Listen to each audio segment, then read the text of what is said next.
Hello guys, I'm Tom, and today we're going to take a look at who Grendel is. One of the most fascinating figures in English mythology and the fantasy genre is, without a doubt, Grendel. This terrifying and violent creature, always thirsting for blood, becomes the main antagonist in the epic poem Beowulf, and has been reinterpreted in numerous film adaptations, always standing as a central figure of fear and destruction. That's why in this video, I'll tell you the full story and origin of Grendel, exploring every corner of his legend like never before. First, we'll go through his most prominent appearances in movies and video games. Then, we'll dive into his terrifying appearance, his complex personality, and of course, his most striking abilities, as well as the weaknesses that make him vulnerable. In the poem, he is portrayed as a monster living in an underground cave alongside his mother, a powerful sorceress, terrorizing the kingdom of King Hrothgar until his final defeat. To fully understand the nature of Grendel, it's essential to explore his origins, found both in the original Danish poem and in the 2006 film adaptation.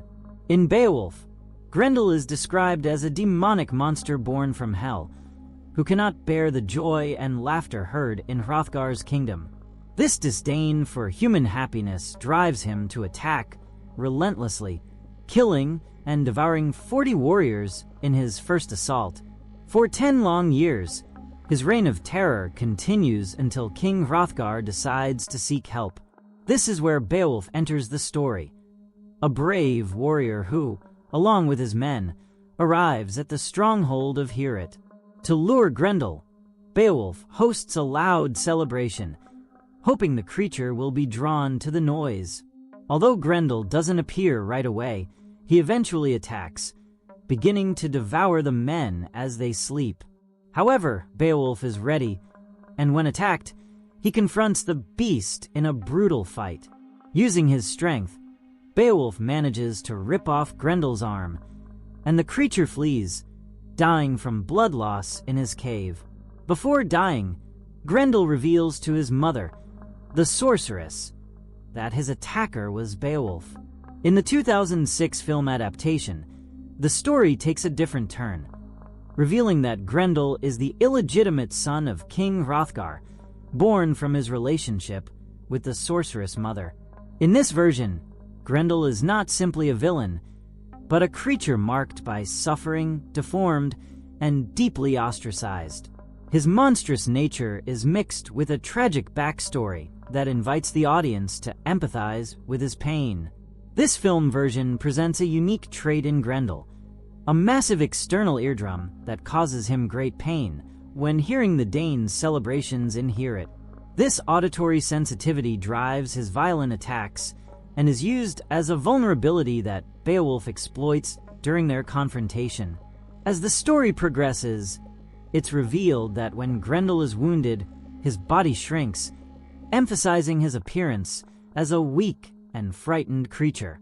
Despite being an antagonist, his vulnerability, childlike nature, and fear make him more human, but his monstrosity remains evident through his attacks. As for his origins, the poem reveals that Grendel and his mother are descendants of Cain, the son of Adam and Eve, cursed by God after Cain committed fratricide. This curse is key to understanding Grendel's demonic nature. He cannot stand human joy and lives isolated from happiness.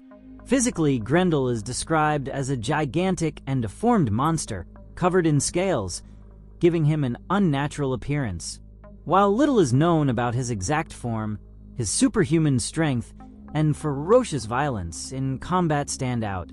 As we delve into the figure of Grendel, one of the most fascinating characters in English mythology, it's impossible not to notice his imposing and terrifying presence.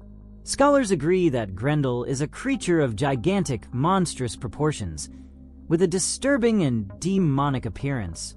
In the poem Beowulf, he is described as a humanoid figure with long arms and legs, but his appearance goes far beyond anything human. His deformed face, similar to that of a troll or malevolent being, truly captures the essence of his monstrous nature. The 2006 film adaptation presents an even more grotesque version of Grendel, transforming his figure into a repulsive and decaying creature. His face is completely distorted, with exposed organs, due to the decomposition of his skin, emphasizing his putrid nature. His chest, in particular, shows signs of advanced rot, making it difficult for him to breathe, causing him to constantly gasp. Grendel has long limbs ending in sharp claws, which he uses skillfully to tear apart his victims. One of Grendel's most striking features is his face. Though he has regular eyes and a prominent nose, his lower jaw is twisted and disfigured, with exposed teeth due to the absence of lips. This gives him a grotesque appearance, as if he were in constant agony. Moreover, instead of human ears, Grendel possesses two massive, exposed eardrums that vibrate violently at the slightest sound.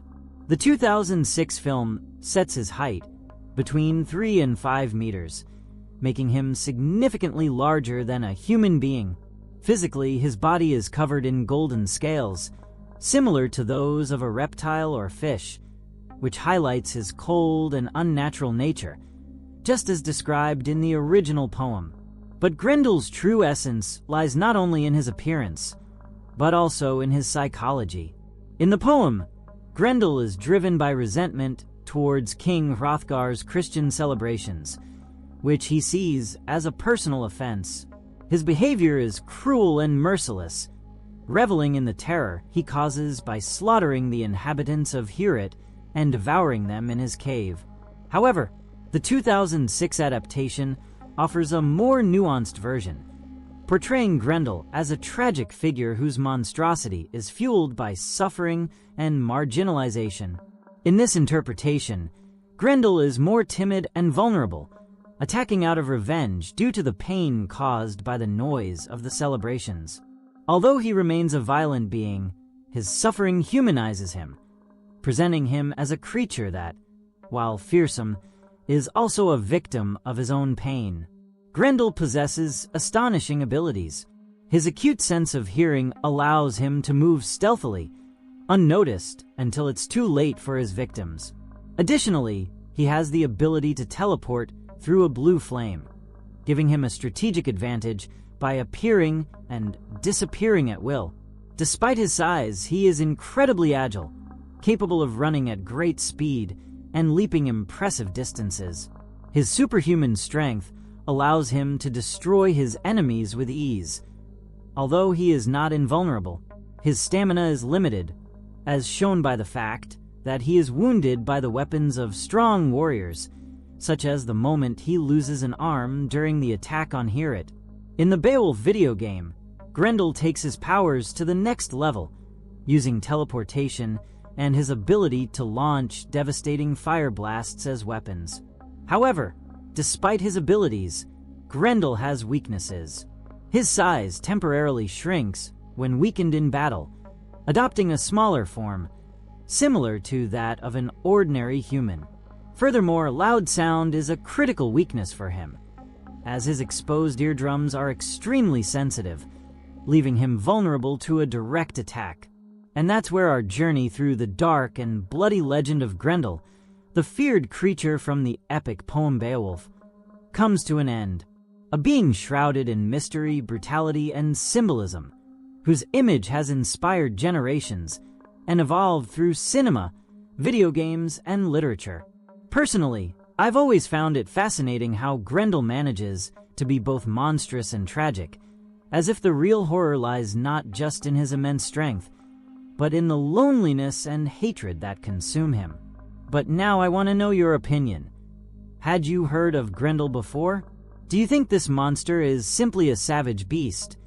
Or is there something more human behind his rage? And if you could come face to face with him, would you run or try to understand him?